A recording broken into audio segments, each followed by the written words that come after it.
Happy Monday to everyone. It's Monday, so you know what that means. The resume rankings video is coming out now. It is our third edition of the resume rankings. After the committee gives their rankings tomorrow night, that's the final one before the real deal. We find out what the real playoff field looks like after the conference title games the next week, which would be absolutely insane. I have no idea which way it's going. Like I said before, the resume rankings are based on numbers as well as head-to-head. I compiled the score for each team. Without further ado, let's get into it. Starting with our second team out in the 14th seed is going to be the Iowa State Cyclones. Have now booked their date into the Big 12 title game playing against Arizona State, but it seems like they're going to need to win the conference to make the playoff. They're sitting there with a score of 21. At the 13th spot is going to be BYU, their Big 12 foe as well, with a score of 24. Obviously, won the game, put Iowa State into the Big 12 title. It didn't work out for BYU, but they're sitting there as the last team out, kind of just needing some chaos in front of them to make it in. As we get into the field of play, it gets a little wild, I'm not going to lie, but bear with me. Like I said, it's based on the numbers here. The 12 seed is going to be the South Carolina Gamecocks with the score of 23. Now, the reason why Alabama or Ole Miss isn't above South Carolina, even though they've both beaten them, is because their scores are lower. They have worse losses and not as many wins against ranked teams, not as many great wins as South Carolina does. And South Carolina is going to be sitting pretty at that 12 seed, hoping that they just fall in. Obviously, they don't control much of anything right now going into the conference championship week, and they're just hoping that their name gets called.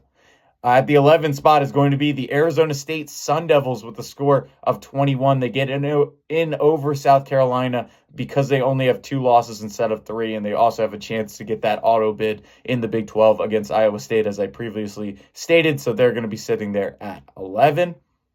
At 10 is going to be the Boise State Broncos. Ashton Jeanty historical year, as we've talked about ad nauseum throughout this year, but the rest of their team is also amazing. They have a score of 24, that 10 seed. I love how going into this 12 team, we all just assume that the group of 5 is going to be the 12 seed, but Boise State, I think, has proved that wrong, and I don't think they're going to be that final seed and actually have a higher shot at getting a top 4 seed, which was wild to think of before the season. At number 9, as we get into single digits here, the Tennessee Volunteers. Now, they've kind of lucked out with their schedule. They kind of missed that mess. They beat Alabama. They didn't play Ole Miss. They lost to Georgia, but Georgia obviously is still in and got it done enough to be a playoff contender. So Tennessee's resume is pretty good. They have a score of 25, and they're kind of sitting pretty in conference championship week. I think they're about 100% in. At number 8 is going to be the Indiana Hoosiers. Now, they lost to Ohio State, and it didn't look pretty, but the rest of their resume should be good enough to all but guarantee them a home game and a playoff spot. So they're going to be sitting there at 8 with a score of 30. Really impressive from them. And the Fighting Signettis hopefully will make a splash in the playoffs. The number 7 seed is going to be the Ohio State Buckeyes. Now, obviously, I didn't think we'd be sitting here thinking that this is a 2-loss team after that embarrassing 13-10 loss against Michigan. Michigan owns them kind of right now. Ryan Day's on the hot seat, but they get that head-to-head over Indiana, which propels them into that 7th seed since they have a better resume than Tennessee already. They have a score of 26. Now, don't sleep on this team. It's still going to be a very good team and a tough out in the playoff. The number 6 seed is going to be the SMU Mustangs. Well-deserved. They're in the ACC title game against Clemson. I hope they win. I've been rooting for them, but their score is 32. They've been impressive all year. They've taken care of business when they've needed to, and they deserve to be in that top 6. At number 5 is going to be Penn State, newly slotted into the Big Ten. They didn't think they were going to make it going into the day, but the Ohio State loss allows them to head to Indianapolis to play Oregon. They have a score of 33. Getting into the top 4 now, the number 4 team is going to be the Georgia Bulldogs with a score of 34 points. And yes, I know they almost lost to Georgia Tech, but the numbers don't lie. They had the hardest schedule in the country, and they won the games that they needed to be considered a top 5 team based on resume. The number 3 seed is going to be the Texas Longhorns. Now, I know that I said head-to-head matters in this, but Texas's resume now with that Texas A&M win on the road, as well as being in the SEC title game, makes it so that they're above Georgia, as well as only having that 1 loss. So they have a score of 33, but they're above Georgia there as the 3 seed.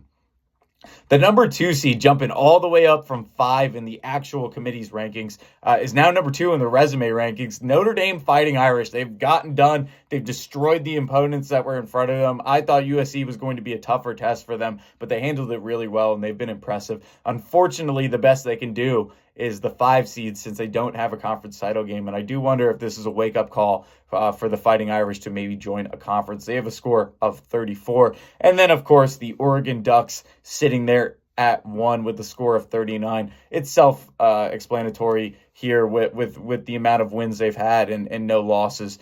They've been great from start to finish. Getting into the bracket and looking at it, what this would mean for the playoff.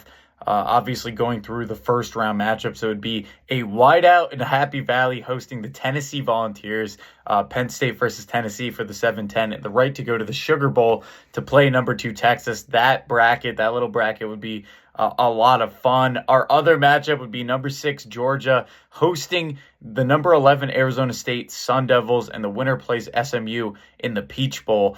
Georgia, that favors them a little bit there. If they beat Arizona, they would basically get a home game, I guess, against that number 3 SMU team. For Arizona State, if they were to get the upset, we could be seeing them there. That would be a super entertaining kind of quarter in this bracket.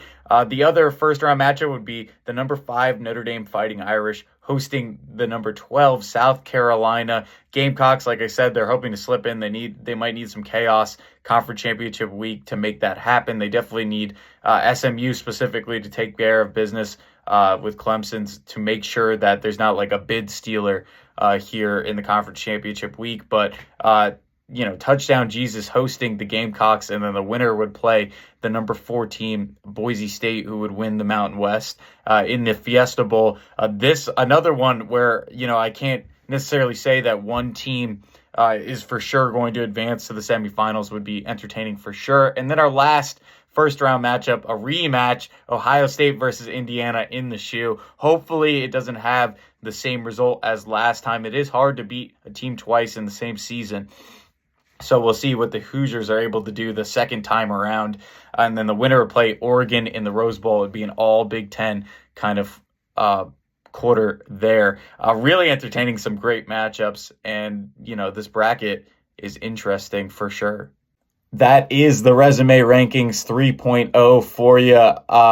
I hope that the committee leans into this a bit more than having some bias towards conferences or brands. I think we need to get the best 12 teams that deserve it based on what they have done, based on their body of work. And I hope that it's somewhere in between that mix of brands and these resume rankings, and that would determine the best possible playoff for the season. It's been a wild season, and I've enjoyed every second of it. Remember to follow, like, and comment, and check us out on YouTube and Spotify as well. Sideline Signal on there. Thank you guys so much for listening.